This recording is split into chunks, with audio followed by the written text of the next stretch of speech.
വാർത്താ മാധ്യമങ്ങളെന്നും ധർമ്മത്തിന്റെ പാതയിലായിരിക്കണമെന്നും അതിനാൽ കൂടുതൽ ആർജവത്തോടെ പ്രവർത്തിക്കേണ്ടതുണ്ടെന്നും കോട്ടപ്പുറം ബിഷപ്പ് ഡോക്ടർ അംബ്രോസ് പുത്തൻവീട്ടിൽ പുതിയ മീഡിയ കമ്മീഷൻ ചെയർമാനായി സ്ഥാനമേറ്റ അദ്ദേഹം മെട്രോ 7 ന്യൂസിനോട് സംസാരിക്കുകയായിരുന്നു. വാർത്താ മാധ്യമങ്ങളെന്നും ധർമ്മത്തിന്റെ പാതയിലായിരിക്കണമെന്നും സത്യത്തിന്റെ പാതയിൽ കൃത്യനിർവഹണത്തോടെ നേരായ വാർത്തകൾ ജനങ്ങളിലേക്ക് എത്തിച്ചുകൊണ്ട് കൂടുതൽ ആർജവത്തോടെ പ്രവർത്തിക്കേണ്ടതുണ്ടെന്നും കോട്ടപ്പുറം ബിഷപ്പ് ഡോക്ടർ അംബ്രോസ് പുത്തൻവീട്ടിൽ പറഞ്ഞു. നമ്മുടെ മീഡിയാസിനോടും അതുപോലെ തന്നെ ജനങ്ങളോടും എനിക്ക് പറയാനായിട്ടുള്ള കാര്യം പ്രത്യേകമായിട്ട് ഓർത്തിരിക്കാനുള്ള കാര്യം ഇതാണ്. നമ്മുടെ മീഡിയയ്ക്ക് ഒരു വലിയ ഒരു ശക്തി ആകാനുള്ള അല്ലെങ്കിൽ ആയിരിക്കേണ്ടതിൻ്റെ ഒരു ധർമ്മം.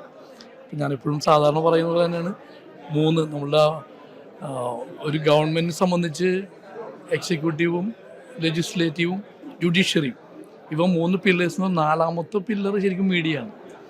അപ്പോൾ ആ മീഡിയ ആ ഒരു ധർമ്മം ശരിയായിട്ട്, കാരണം മീഡിയനെ ആരും വിടങ്ങിടാവുന്ന രീതിയിലേക്ക് പോകരുതെന്നുള്ളതാണ്. അപ്പോൾ എന്ന് പറഞ്ഞു കഴിഞ്ഞാൽ യഥാർത്ഥത്തിൽ സത്യത്തിൻ്റെ കണ്ണുകൾ അതാണ് സാക്ഷി. ആ വിധത്തിൽ തന്നെ മീഡിയ പ്രവർത്തിക്കണം. അപ്പോൾ അതിനുവേണ്ടി നമുക്ക് എല്ലാവരും ഒരുമിച്ച് നിന്ന് പ്രവർത്തിക്കാനായിട്ട് സാധിക്കുമെന്നുള്ളതിന്. അപ്പോൾ അതിന് ഇപ്പം ശരിക്കും കണ്ണ് തുറന്ന് കാണാനും കാഴ്ചകൾക്ക് അപ്പുറത്തേക്ക് കാര്യങ്ങൾ മനസ്സിലാക്കാനൊക്കെ കഴിയണം എന്നുള്ളതാണ്. അപ്പോൾ അതിന് ഞാനും ഒരുപാട് തുറവിയിലേക്ക് കടന്നു വരാനും പിന്നെ എല്ലാവരുമായിട്ടും ഒന്ന് നിരന്തരമായിട്ട് നമ്മൾ സംവാദിച്ചുകൊണ്ടിരിക്കണം എന്നുള്ള മനസ്സിലാക്കുന്നത്. പുതിയ മീഡിയ കമ്മീഷൻ ചെയർമാനായി സ്ഥാനമേറ്റ അദ്ദേഹം മുൻ നിയമസഭാ സ്പീക്കർ അലക്സാണ്ടർ പറമ്പിത്തറയുടെ ജന്മവാർഷികത്തിൽ പങ്കെടുക്കാനെത്തിയതായിരുന്നു. കൂടാതെ സഭയുടെ പ്രബോധനങ്ങൾ ജീവനാദത്തിലൂടെ മറ്റുള്ളവരിലേക്ക് എത്തിക്കുന്നതിനുള്ള പ്രാധാന്യത്തെക്കുറിച്ചും KRLCBCയുടെ മീഡിയ കമ്മീഷൻ ചെയർമാനും സഭയുടെ ഔദ്യോഗിക മുഖപത്രമായ ജീവനാദത്തിന്റെ എപ്പിസ്കോപ്പൽ ചെയർമാനുമായ കോട്ടപ്പുറം ബിഷപ്പ് ഡോക്ടർ അംബ്രോസ് പുത്തൻവീട്ടിൽ മെട്രോ 7 ന്യൂസിനോട്. കേരള ലത്തീൻ സമുദായത്തിന്റെ ഏറ്റവും വലിയ ജിഹോ ആണ് ജീവനാദം.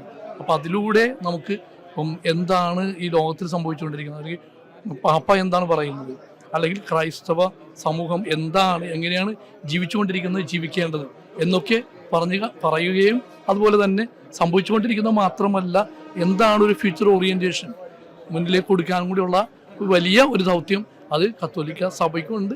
അപ്പോൾ അതിനും കൂടിയും നമ്മൾ പ്രത്യേകമായിട്ട് പ്രാധാന്യം കൊടുത്തുകൊണ്ടായിരിക്കുള്ളൂ മുന്നോട്ട് പോവുക. News bureau, Kochi. റിങ്ങുകൾ 1 ഗ്രാമിൽ തുടങ്ങുന്ന മാലകൾ, നെക്ലസുകൾ 9,000 രൂപ മുതൽ ഡയമണ്ട് നെക്ലസുകൾ 1 ലക്ഷം മുതൽ ആരംഭിക്കുന്ന വെഡിംഗ് സെറ്റുകൾ.